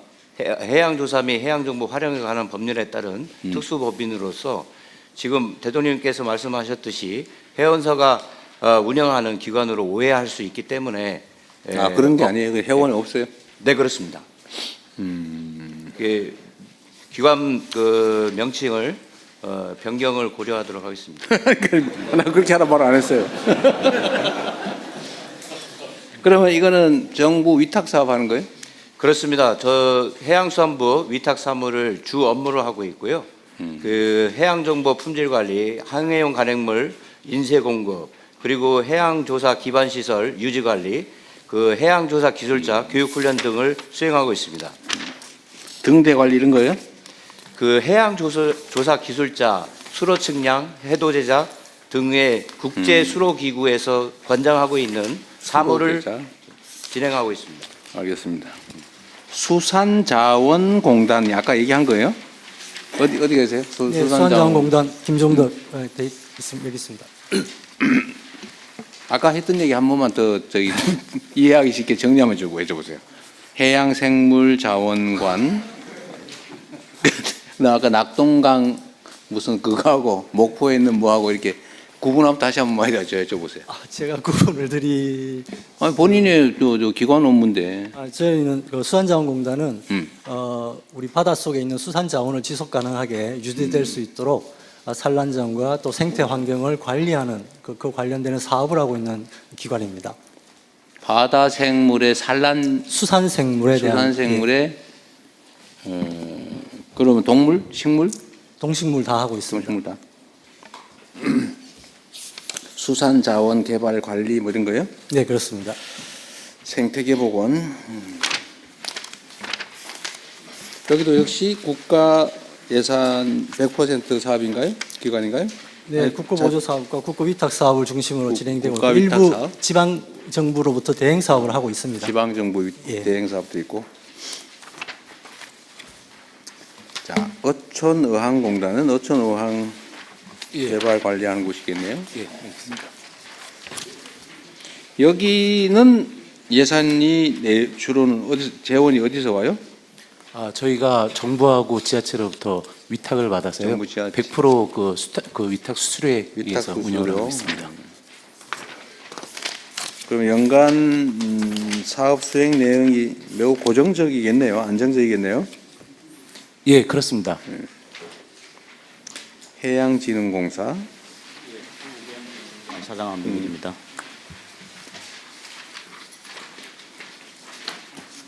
해양산업 성장을 위해서 금융 지원을 한다.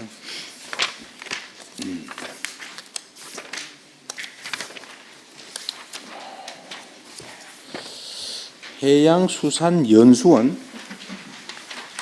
이거 연수원 원장입니다. 연수원은 연수원이에요? 예, 주로 하는 일은 세 가지인데 첫 번째는 그 선원에 대한 교육 훈련, 두 번째는 국가 자격 검정, 세 번째는 신규 해기사 양성까지 세 가지 업무를 하고 있습니다. 연수원이라고 하는 게 해기사 양성 기능 때문에 이름을 붙였나요? 예, 교육 훈련 양성. 부산 항만공사는 뭔 말인지 이해하겠고, 항만공사가 꽤 여러 개 있는 것 같아요, 그죠? 4개, 인천, 여수, 광양,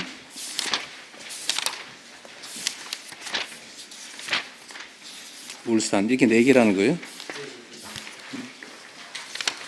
항만의 물적 관리를 하는 건가요? 예, 항만 시설의 관리 운영 및 항만 시설을 건축을 하고 있습니다.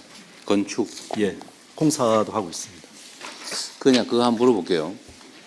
지금 항만, 네, 저는 그걸 잘 아직 모르겠던데, 항만 전체를 공적으로 관리하는 공사가 이제 있는 거죠, 항만공사. 근데 그 안에 들어가 보면 터미널별로 소유 관리하는 업체가 있는 것 같아요. 그렇습니다.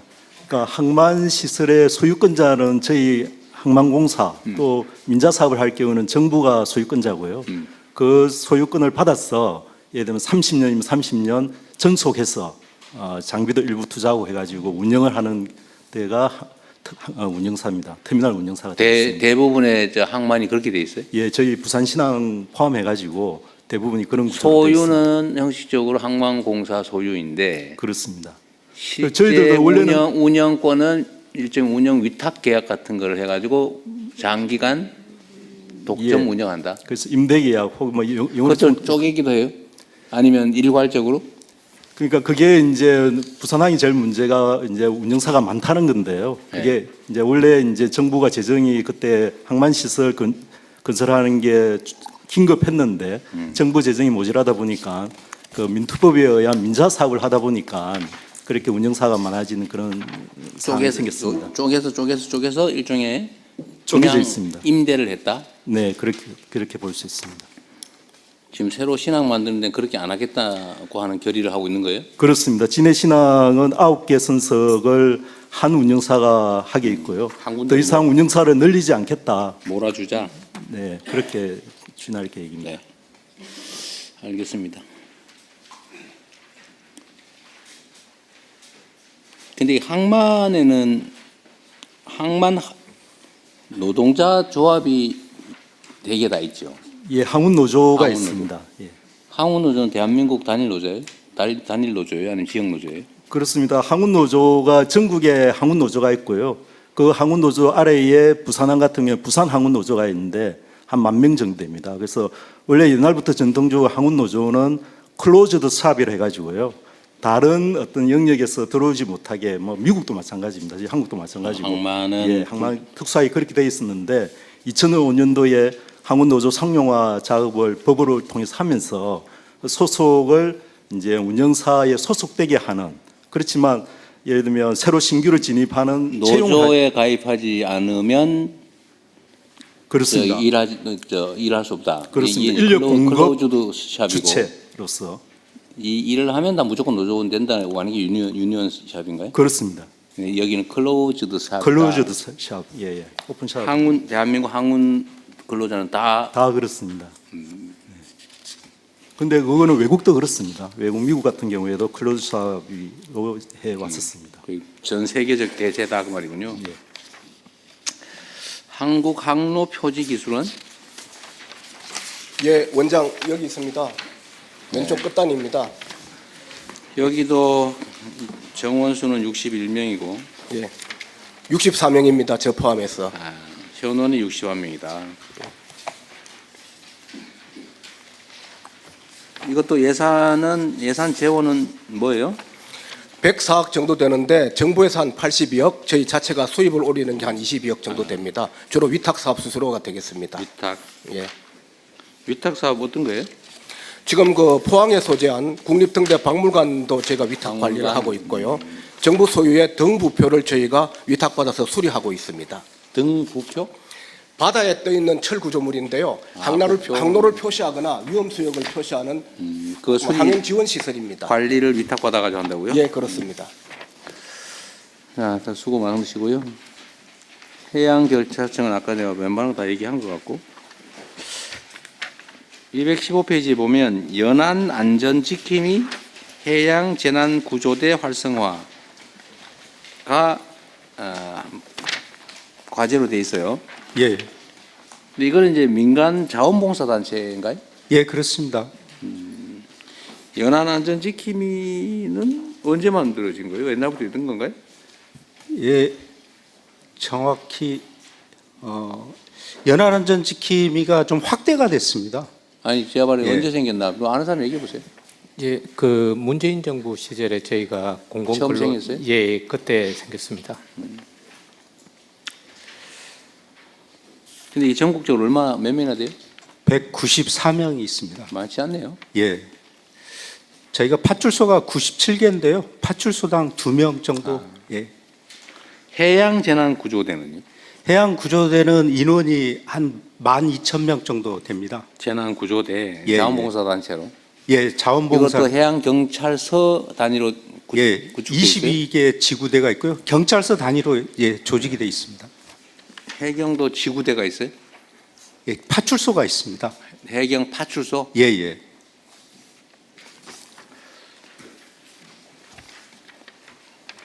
여기에 업무 중에 서해 구조물 순찰 정규화가 있네요. 예.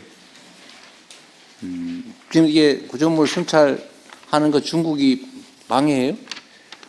저희가 구조물까지 이렇게 순찰을 하고 옵니다. 지금. 순찰하는데 지장은 없어요? 예, 크게 현재까지는 지장은 없습니다. 네. 충돌하거나 그러진 않고요. 예. 네, 저는 뭐 궁금한 건 다 물어봤고요. 총리님 뭐 하실 말씀 있으면 하십시오. 그 차관님 여기 이 건물에 어린이집 잘 됐다면서요? 네? 아니 여기 지난번에 와 보니까 2층, 3층 어린이집 잘 좀 꾸미고 있습니다. 아직 개장은 못했고요. 직장 어린이집으로? 네, 직접 특별히 옮기는 과정에서 우리 직원들 생각해서 어린이집을 신경 써서 처음에 준비했다고 들었는데요. 그 충분합니까? 예, 우선은 충분한 것 같습니다. 예, 그 어린이집 문제도 그렇고 그다음에 이게 세종하고 서울에 있다가 또 이게 부산으로 와서 혹시 여러 가지 뭐 교통, 소통, 업무하는 데 있어서 생각지 못했던 그런 업무 방식의 효율성 문제가 있을 수도 있을 것 같으니까 하여간 초기에 옮긴 취지를 잘 살려서 안착할 수 있도록 꼼꼼하게 챙겨주셨으면 좋겠습니다. 나머지 부분은 뭐 이미 다 말씀하셨기 때문에 저는 오늘 개청식의 의미를 잘 살려갔으면 좋겠다는 그 말씀만 드리겠습니다. 예, 저희들 오기 전에 그래서 업무 일하는 방식 혁신 방안을 제일 자체적으로 마련을 이미 했고요.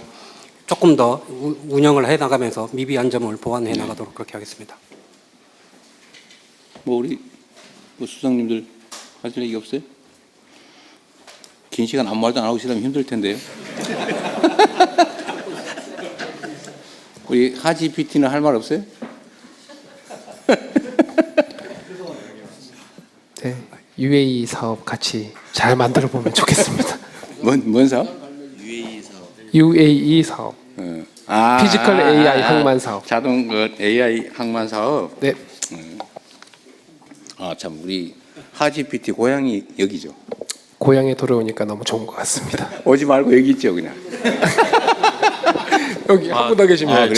저도 부산 갈매기입니다. 그러세요? 네. 고향 오니까 좋습니다. 그래도 여기도 그냥 올라오지 말고 여기 있어요. 좋은데 고향에 그냥 놔두고 가는 게 어떻습니까? 좋아하시는데. 대통령님, 네.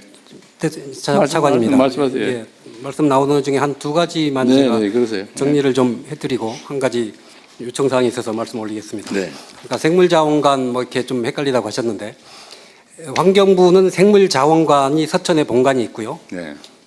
기본적으로 민물, 생물 담당합니다. 그래서 아까 상주에 낙동강 그 생물자원관이 네. 있고, 목포에 거기는 이제 민물 하는 거고, 목포에는 아마 섬에 있는 바다 어족 자원 관리인 것 같은데 아닌 것처럼 비슷하게 얘기를 해서. 아까 섬에 있는 생물 표본 수집하고 연구하는 데고요. 해양 생물자원관은 짠물에 있는 생물. 그 물 밑에 있는 거. 그리고 여기는 다 공공기관들이고요. 국립수산과학원은 저희 해수부 조직입니다. 이제 우리 요 부산에 기장에 본원이 있는데 거기는 먹는 물고기를 주로 연구합니다. 그다음에 아까 좀 있던 수산자원관리공단은 먹는 물고기를 어떻게 잘 키울 것인가를 연구하고 실제 인공어초를 넣는다든지 바다숲을 조성한다든지 인공어초 사업을 예, 그 사업을 관리하는 기관이 되겠습니다. 예, 그게 하나 정리를 했으면 좋겠고요. 네. 아까 구명조끼 중간에 말씀하셨는데 연안의 바닷가에서 하는 분에 대한 구명조끼 아까 말씀하시는데 그건 아직 의무화는 안 돼 있고요. 그럼 이제 어선을 타고 하시는 우리 어민들 부분은 그동안에는 의무가 안 돼 있습니다만 2인 이하 조그만 배들에 대한 구명조끼 의무화는 금년 10월에 의무화가 됐고요. 더 큰 배에 대한 의무화는 최근에 법이 통과가 돼서 내년 6월부터는 모두 어선에 승선하신 분들은 구명조끼를 입어야 됩니다. 근데 이제 두꺼우면 아무래도 덜 입게 되시잖아요. 그래서 그 얇은 거를 저희들이 이번 하반기에 10만 벌을 보급을 했습니다. 그래서 내년부터는 상당 부분 그 부분이 뭐 사고에 나더라도 이제 인명 구조 이런 부분에 도움이 될 것으로 생각을 합니다. 마지막으로 드리고 싶은 말씀은 저희들 유엔 해양 총회를 저희들이 열심히 노력을 해서 이번에 가서 유치를 해왔습니다. 근데 사실은 저희만 해양수산부가 이거 주관을 하고요. 다른 나라는 보면 다 외교부에서 하는 외교 행사입니다, 사실은. 근데 해양을 주제로 하다 보니까 저희가 하는 건데 외교부 등 관계부처의 협력이 무엇보다도 절실한 실정입니다. 그래서 저희들 우리 오늘 북극항로 추진본부가 10개 부처 연합군으로 구성됐듯이 저희들 북극항로 유엔 해양총회 추진기획단도 여러 부처가 합한 그런 조직으로 만들어서 해야 저희들 2년 반 후에 차질 없이 개최를 할 수 있을 것 같습니다. 그래서 추진 준비 기획단을 이렇게 우리 적어도 우리 북극항로 본부 수준으로 좀 만들어 주시기를 건의를 드립니다. 이상입니다. 그 해양총회는 꽤 큰 국제 행사인데 어제 유치하느라고 했었고요. 그 행사 전문이시죠, 우리 총리. 제가 왠지 지금 눈을 이쪽으로 돌리실 것 같다고 생각하고 있었는데, 근데 저 시작할 때 본부처로 틀을 잡는 작업이 필요할 것 같고요. 저희가 같이 좀 논의를 해서 일단 처음 시작해서 틀 잡는 작업을 조금씩이라도 같이 의논해서 하겠습니다. 중요한 것 같네요. 네, 감사합니다. 본 국가적 행사로 잘 만들어 보시고요. 그다음에 오늘 참석하신 분 중에 혹시 뭐 하실 말씀 있는 분 하세요? 공직자들은 이게 잘 안 하는 경향이 있던데 연습하셔야 됩니다. 적응하려면. 아직도 많이 남았어요. 자유롭게 말씀하세요. 나중에 후회하지 말고. 우리 차관님이 할 얘기 다 했는 모양이죠? 없어요? 진짜 없는 모양인데? 너무 일하다 지쳐서 그러신가? 자, 어쨌든 여러분들의 협조하에 원만하게 일찍 끝났습니다. 긴 시간 내주셨고요. 하여튼 이게 업무 보고라고 하는 게 처음이라서 다들 어색하고 그러겠지만 사실 일상적으로 자주 해야 되는 일입니다. 사실 좀 늦었어요. 제가 취임하고 최대한 빨리 그것도 각 부처 단위로 따로 나눠서 해보려고 마음만 먹고 있다가 이러고 못하고 이렇게 좀 몰아서 하게 됐는데 좀 늦었죠. 앞으로는 좀 자주 서로 의견도 나누고 또 각 부처에서 업무 처리하다 보면 불편하고 어려운 일들도 있을 텐데 그런 거 좀 편하게 얘기하세요. 뒤에 가서 술 먹으면서 화내지 말고. 그냥 이것도 다 우리가 공무로 우리 국민과 국가를 위해서 하는 일 아닙니까? 잘해야죠, 기왕이면. 또 우리가 어떻게 하냐에 따라서 이 사회가 흥할 수도 망할 수도 있는 건데 자부심과 책임감 가지고 열심히 하시기 바랍니다. 어쨌든 해수부 마지막 우리 부처 보고였는데 준비도 잘하시고 어쨌든 내가 취임한 이후에 6개월 동안 이사하는 문제까지 포함해서 애 많이 쓰였습니다. 수고하셨습니다. 고맙습니다.